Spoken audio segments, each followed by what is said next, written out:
月15号，乌克兰总统泽连斯基暗示基辅可能很快就将接收 F-16战机。到了第二天，英国政府就宣布已经同意和荷兰建立一个国际联盟，帮助乌克兰采购 F-16。显然 ，F-16进入乌克兰已经是板上钉钉的事情了。那么，战机联盟将会援助哪一款型号的 F-16给乌克兰呢？这款战机相较于当前俄军战机孰强孰弱呢？咱们接着往下看。在5月15号的时候，泽连斯基与苏纳克在契科斯进行1对1的会晤。在会后，泽连斯基表示，他们讨论了战斗机，并对说服美国和其他西方国家向乌克兰提供飞机持积极态度，并且他还提示，在最近一段时间里，我们将会听到一些非常重要的决定。而关于英荷两国援乌 F-16的消息来自于《卫报》，报道称，苏纳克和吕特将努力建成一个国际联盟，为乌克兰提供空中作战能力，以及从训练到采购 F-16、喷气式飞机等一切支持。同时，英国还承诺为乌提供数百架攻击无人机。而在这件事情发生后几天呢，美国有线电视新闻网也表示，拜登政府将在最近几周向欧洲盟友发出信号，美国将允许他们向乌克兰出口 F-16。英美荷三国的接连确认，也代表着乌克兰的 F-16是终于要来了。但是我们也都知道 ，F-16从1976年开始批量生产，到现在共有近4600架 F-16诞生。该机呢也有数个型号，但是新旧型号之间的战斗力差距也是十分巨大的。例如像 F-16的 AB 型，连超视距攻击能力都没有。而 F-16的 EF 型不但拥有超视距，还拥有极强的对地打击能力。那么，他们援乌的 F-16会是哪一款型号呢？其中，荷兰作为美国的铁杆盟友，从1979年就开始接收并装备了总计213架的 F-16。但自从冷战结束以来，荷兰的装备数量持续在减少，其中一些多余的 F-16卖给了智利和约旦。再加上荷兰也在不断装备 F-35，因此 F-16目前仅维持少量的一个服役状态。不过，自从1989年起，为了维持各国 F-16机队与苏联战机对抗的优势，由美国、荷兰、比利时、丹麦4国签署国际 MLU 协议，为各国的 F-16战机升级延寿。按照美国通用公司的说法，经过 MLU 升级延寿的飞机在性能上是基本达到了 F-16CD Block 52的水平，因此这批经过延寿的 F-16AB 也就被称之为 F-16AB MLU。在这次升级中 ，F-16发动机的控制界面更换为了数字控制系统，使得控制更加精细。除此之外，该机还换装了新款的 AN/APG-66V2A 雷达。虽然呢，它依旧是一款 X 波段的脉冲多普勒雷达，但却使用新的组合信号和数据处理器，速度是旧雷达的7倍，数字信号处理快20倍。虽然还没有合成孔径雷达功能，但是在地面测绘模式下，实现分辨率比老款的 F-16提高了4倍，已经接近合成孔径模式的水平了。这款雷达的探测距离在强杂波干扰和阻塞状态下，可以观测距离达到了83公里。另外呢，就是可靠性得到了显著提高，平均无故障时间可以做到210个小时，并且对电磁干扰的抵御能力得到了很好的改进。另外，该机还整合了全新的玻璃化座舱和 HOTAS 武器整合系统，也就是说，它可以发射 AIM-120 中距空空导弹和对地攻击弹药。综上所述，我们也能看出，经过 MLU 升级的 F-16AB 在空优方面大体上是追平了 F-16CD Block 52的水平。但是呢，对地攻击方面与 F-16CD 还有些差距，比如乌军获得的 GDAM 就用不了。因此，在真正实力上，荷兰的这款 F-16还是要略逊色于 F-16CD Block 50、52这一批次的。但是呢，由于它可以发射 AIM-120，乌军在获得它后，也可以和苏30SM 和苏35展开对抗。而且由于翻新旧款的 F-16所需的时间和资金更多，因此大兵认为荷兰援助的 F-16是在役的 F-16LMU 版本。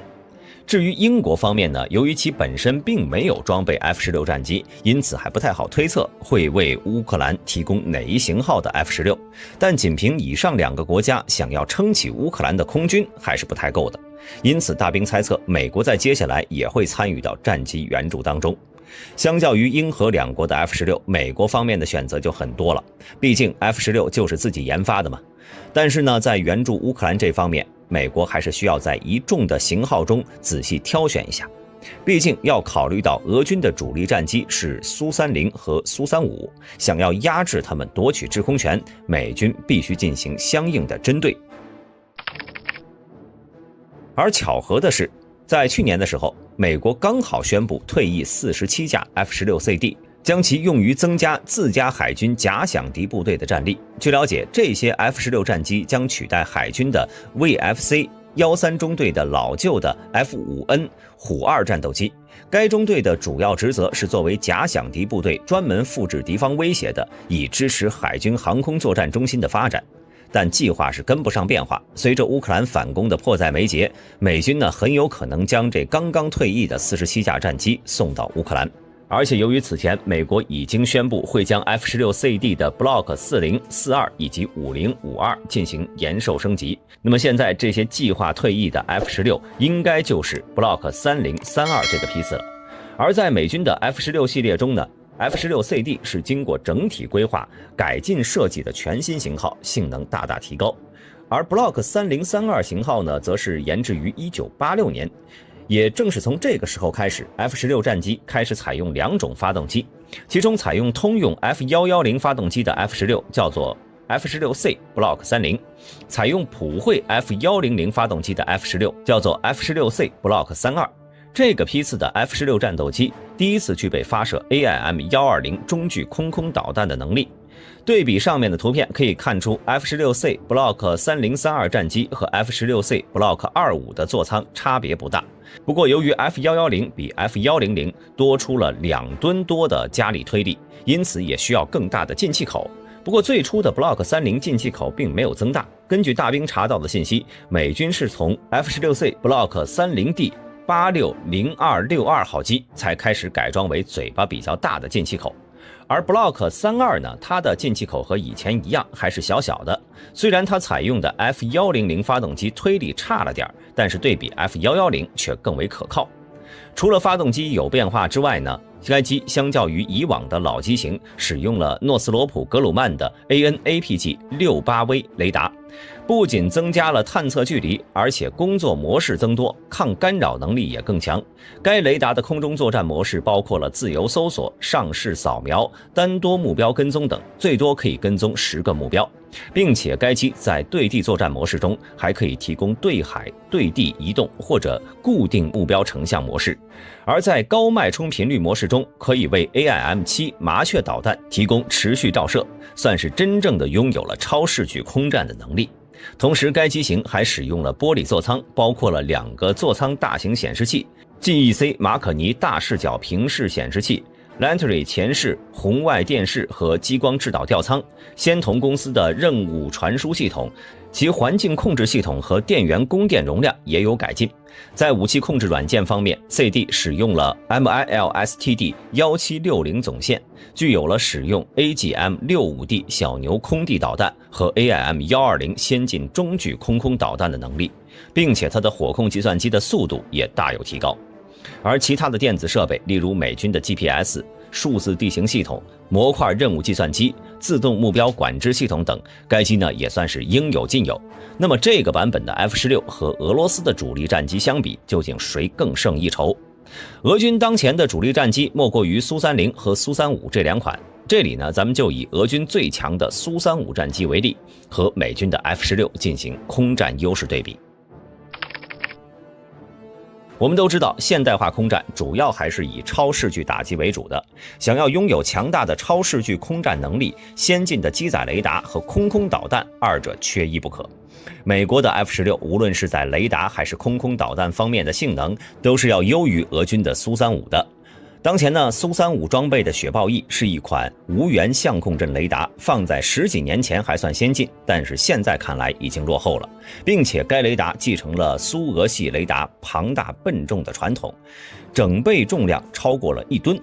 不过即便如此，俄罗斯还是号称雪豹翼的最大探测距离有350到400公里，听起来是不是很吓人？这都快赶上一些预警机的范围了。但是俄罗斯的宣传数据大家懂啊，都懂。早在2020年的时候，苏35战机就因为雷达的问题，导致其出口给埃及的订单打了水漂。原来，埃及曾在2018年向俄罗斯订购了24架苏35，要求在2020年到2021年交付。其中呢，有几架都已经在2020年都飞到埃及验收了。但是埃及因为极度不满意苏35的落后的电子设备，选择不接收这批飞机。对于此事呢，埃及明面上的理由是美国对其施加了压力，将锅甩给了美国。但实际上的原因则是埃及自己非常不满意苏35已经明显落后的航电设备。最直接的导火索就是落后的无源相控阵方式的雪豹翼雷达性能比西方已经普及的有源相控阵雷达差距实在太大。虽然俄罗斯在宣传的时候说苏35S 使用的雪豹翼雷达的搜索距离达到了350公里，但埃及实验的真实情况却与宣传的大相径庭。实际上，雪豹翼的探测距离只有200公里。一般来说呢，无源相控阵雷达确实是可以扫描很远的距离，也不能说俄罗斯的宣传是虚假宣传。但问题是，无源相控阵雷达的扫描精度很差，在太远的距离就无法精确定位目标。因此就大大降低了长程导弹的发射距离，也就是说，再好的长程导弹因为无源相控阵雷达性能拉胯，射程都要打个折扣。反观有源相控阵雷达就没有这个问题了，特别是在确认小尺寸目标，比如无人机、巡航导弹时，有源相控阵雷达就效果特别好。另外是该雷达的抗干扰能力也是无源相控阵雷达不能比的。在现在这个有源相控阵雷达在大行其道的时候，苏35S 却只能用老东西，这就变成了其出口的最大硬伤。除了雷达之外呢，俄罗斯配套的空导弹也不行。整个俄系的空导弹普遍存在着导引头差劲的问题，这和俄罗斯落后的电子工业、电子技术有关了。此外呢，由于俄军的277使用了长方形弹翼和炸格尾翼，虽然增加了一定的机动性，但却加大了阻力，限制了射程。虽然俄罗斯对外宣称其射程80到100公里，但实际上射程只有50到60公里。这些条件极大地限制了苏35S 的超视距空战能力，使其在超视距空战中无法和美军的 F-16相比。或许对于俄制战机而言，近距离格斗能力可能才是其唯一的优势了。